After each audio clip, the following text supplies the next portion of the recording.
Di front paling utara, yaitu di Kupiansk, personil militer dari unit tentara tank pengawal ke-1 Rusia yang menjalankan misi tempur di sektor ini hari ini mengambil bagian dalam pemungutan suara awal dalam pemilihan presiden mereka.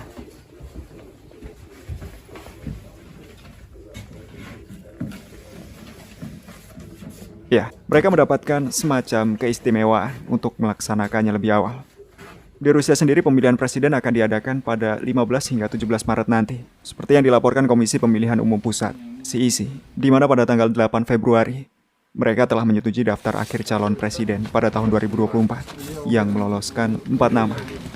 Davankov Vladislav Andreevich dari Partai Rakyat Baru, Kharitonov Nikolai Mikhailovich dari Partai Komunis Federasi Rusia, Slutsky Leonid Eduardovich dari Partai Demokrat Liberal, dan tentunya Vladimir Vladimirovich Putin dari Partai Rusia Bersatu.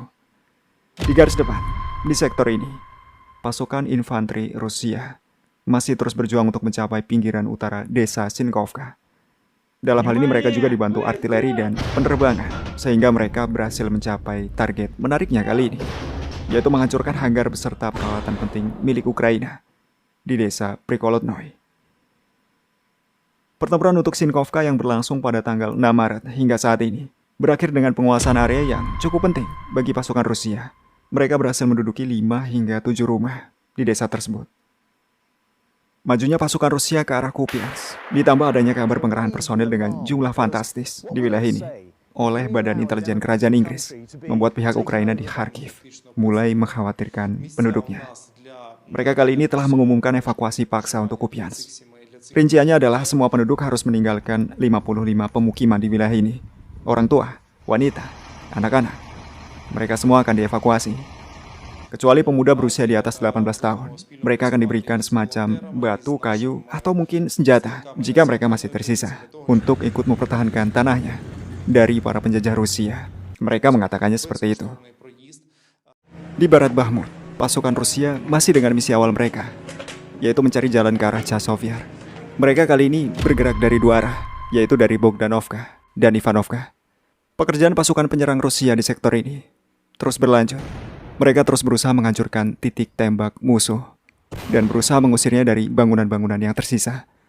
Begitupun di Kleshevka, pasukan artileri Rusia terus memberikan bantuan aktif kepada kelompok penyerangnya. Sejauh ini bagian depan belum banyak berubah. Baku tembak terus terjadi. Pasukan Rusia masih berusaha menyerang dari arah timur dan tenggara.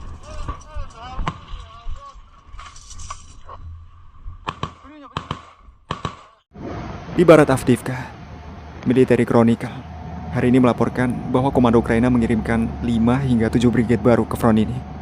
Unit teknik Ukraina secara aktif juga sedang berupaya menghidupkan kembali pos pertahanan lama mereka yang telah dibangun sejak 2015 hingga 2018 di utara Avdiivka, yaitu di sepanjang jalur Ocheretino, Novokalinovo, dan Kramik. Selain itu, upaya serupa juga sedang dikerjakan di daerah desa Umanskoye, Netailov, dan Karlovka. Hari ini dikatakan tidak ada kemajuan yang signifikan dari pasukan Rusia, terutama dalam misi utama mereka menuju desa Semyonovka yang terletak antara Berdichi dan Orlovka. Komando musuh saat ini telah memiliki kemampuan untuk melakukan manuver di area sepanjang 8 km ini, sehingga mereka dikatakan berhasil menghambat kemajuan pasukan Rusia. Dalam pertempuran ini, keduanya menerima instruksi yang kurang lebih sama dari komando mereka. Artinya kedua belah pihak dalam kondisi saling menyerang kali ini. Di sektor ini, unit UAV musuh yang terkenal, yaitu Bird of Magyar, juga beroperasi di desa Berdichi. Mereka terus menerbangkan drone-drone mereka bagaikan lalat.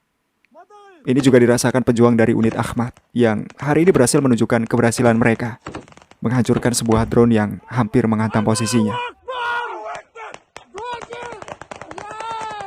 Musuh memiliki begitu banyak drone FPV sehingga mereka menggunakannya untuk menyerang tiap-tiap prajurit infanteri Rusia dengan rasio 1 drone berbanding 1 tentara.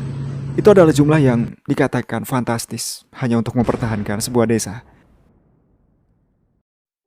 Di Orlovka, ketinggian di sebelah barat desa tersebut juga masih menjadi masalah yang belum terpecahkan oleh angkatan bersenjata Rusia hingga saat ini.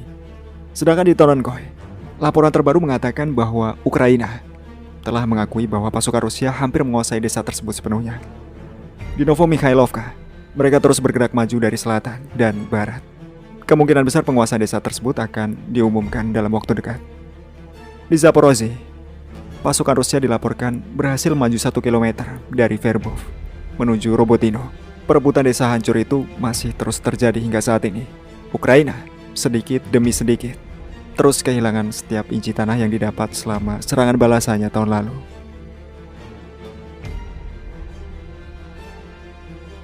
Laporan selesai. Silahkan berdiskusi dan libatkan diri kalian dalam proyek admin membangun channel ini bersama dengan beberapa orang-orang hebat ini.